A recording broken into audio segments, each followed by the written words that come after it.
Euroregione News. Magdi Allam in Medio Friuli.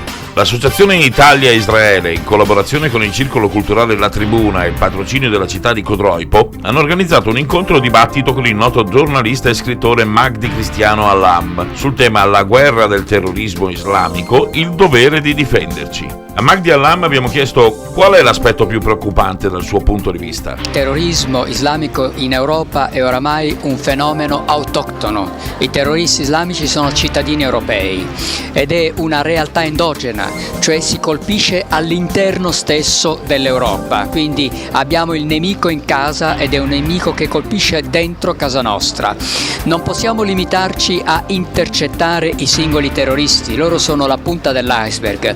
Dobbiamo colpire l'iceberg, dobbiamo scardinare la filiera attraverso cui si forma il terrorista islamico, ed è una filiera che ha il suo punto nevralgico nel lavaggio di cervello che viene perpetrato attraverso la predicazione di odio, di violenza e di morte.